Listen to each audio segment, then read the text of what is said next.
Hey guys, thank you for tuning in to another episode In Range. We're at the 2-gun action challenge match and we're doing something constantly requested. Oh, hi Ian. That's not going to work. Crap. We're doing something constantly requested, which we've kind of not done because, frankly, it seems like a topic that's been overcovered. A little bit, yeah. But we got M4, AK74, and a Beretta 92 FS, and the quintessential com-block pistol, the CG75. Yeah, you know, we talked about the Makarov. The problem with that is that it's just too disparate between that and the 92 FS in terms of ammo capacity and power. The Makarov sucks. And we wanted to service pistol. And we wanted to keep it a little more fair. So we found a com-block gun that could keep up with the 92 or vice versa. Yeah, you know, in 1975, that wasn't the Czech Republic, and they weren't separate from the Soviet Union really so much. Right, it's a com-block pistol. That's a great one too. Yeah. So anyways, AK74 versus in 545. Yep, 545. Essentially an East German furniture. Yep. It's not an East German rifle, but it is East German furniture because that seems cool. And this is as bone stock an M4 as I could put together. Carry handle, iron sights. It's got the standard terrible 8.5-pound trigger. Nothing special going on there. Plastic, fantastic, wobbly stock. It is painted with an arrow to let me know which way to continue pointing and shooting. That's just a reminder for me. It's important. Standard A2 flash hider. There's nothing special here. This is just an M forgery against an AK74. You know, it's kind of cool. For all that people talk about the AR being the better shooter's gun, this stock trigger is better than your stock. Yeah, it's interesting. So what I think I have in my advantage is, first of all, this is ergonomically, and I know that that's a loaded word. This is a better gun ergonomically. The safety's easier to deal with. The magazine changes are much faster. The sights are, in my opinion, quite a bit better. However, what you have going for you is a gun that absolutely will probably work in no matter most conditions. And you've got a better trigger. Yep. And sights that are functional better maybe in close range. Potentially. But not at distance. No. So we'll see how that all pans out. We've also got the dreaded MGM spinner target today, so we're going to see 5.45 versus 5.56 on that. Yep. That should be very interesting. And I want to mention one more thing. We're not doing a review on this. We're doing armored today, as you can tell from that intro. Full rifle plates, rear and front, rear and back. I have a Crye Precision carrier. And this is a helmet that was provided very kindly to us by Hardhead veterans. They're new to the market, bringing out these ballistic rated fast helmets. And we are going to, we only have one of them, they're expensive, and we're going to share that today so that we're both doing the helmet. We're not reviewing the helmet yet today, but we're going to get a collection of us using the helmet so that at one point we can give a whole video about, you know, we've used World War I helmets, World War II helmets, we've used even some PSGT, you know, fairly modern US helmets. Yeah. This is the newest incarnation of things in a way, and so we're going to try to give a review about not only their product, but how helmets have evolved over time. Yeah, I think that'll be fun, and this is a good environment to try it out in. Oh, it's awesome, and I mean, this is about as America a match as we're ever going to see. Well, except for my half of it. Well, it's okay. We'll see who wins. Huh? Soviet commie power. I think we'll see. Well, we'll see how that goes. Yeah, we will. Anyways, stay tuned. 4 stages to come. All right, let's get started. All right, this is our first stage for the day, technically stage 3 at the match. Shooter begins in the start box, which is behind this table. Rifle fully loaded, on safe, held at low ready. Shooter will move to the first table and engage both steel targets downrange with 1 hit each. Shooter will proceed in a zigzag fashion to each cone or table,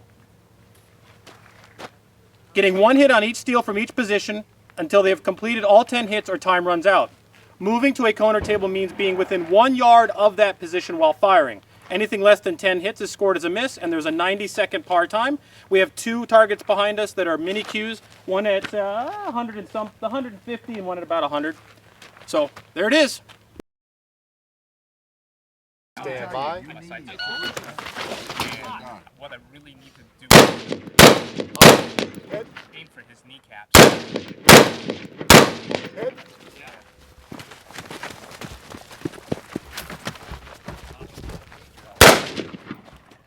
Hit.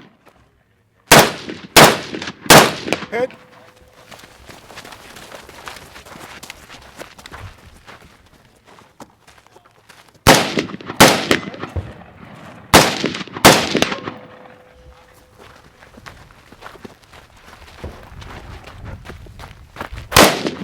Hit.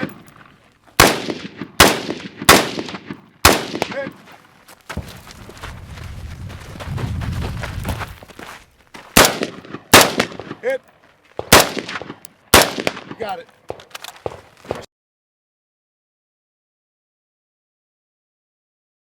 Yep. Stand by. Brandon S. Miss. Hit. Ears protected, Lori. You're high. Hit.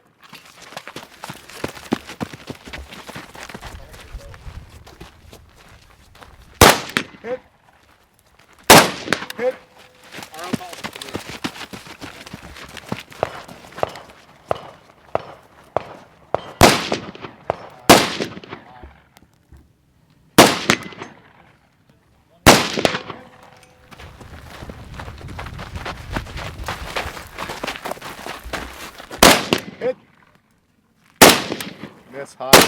Hit.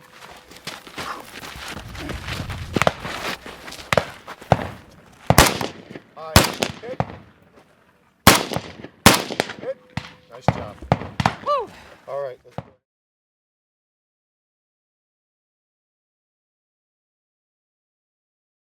Stand by. What I really need Brandon to Hit. do for his kneecaps. Hit. You're high. Hit.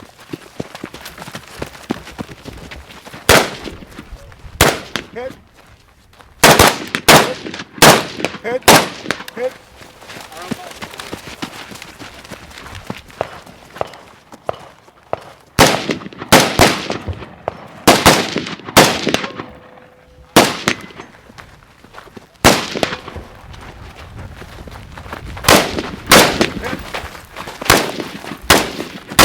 Hit. Hit. Miss. High. Hit. Hit. You got it. Hit. Hit. Nice job. Well, I'm pretty happy with that performance. You did very well. We're actually really close to each other. Yes. Just a couple seconds off. So this was our first stage. This was a mini IPSC at 100 and a mini Q at like 150. Yep. 5 positions, tables. It was completely open. You could shoot it offhand, prone, didn't matter. There was no requirements. Yep. Just be within 1 meter of the firing position. You did it in 53 and change, Something like that, yeah. and I did it in 50 and change. Yep. We're both running armored. We're Yep. both running the helmet.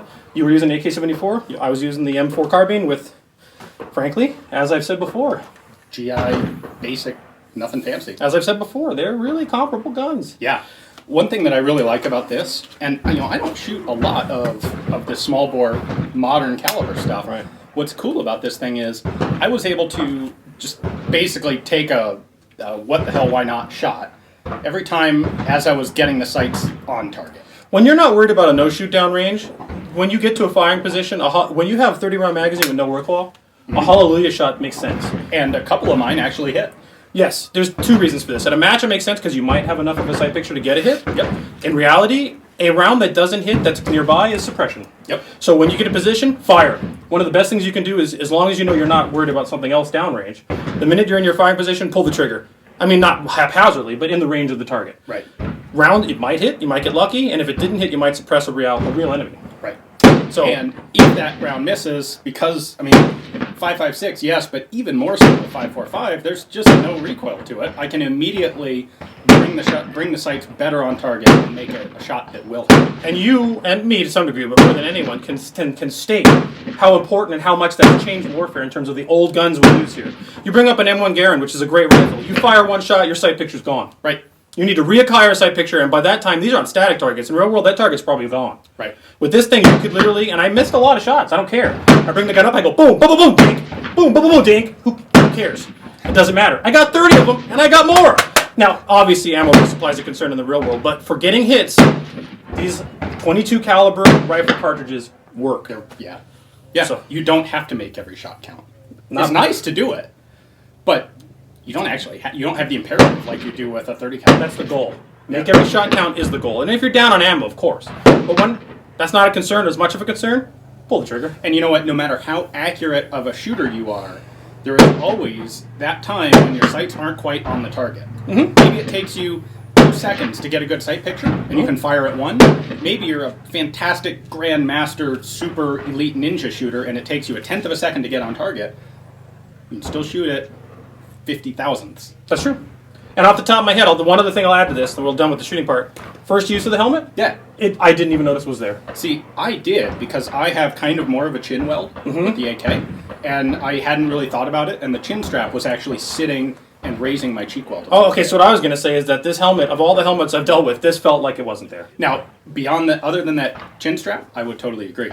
More to come on that. It didn't move. It didn't get in my peripheral vision. It didn't do what my British helmet does, which is go plonk when I'm trying to get a sight picture.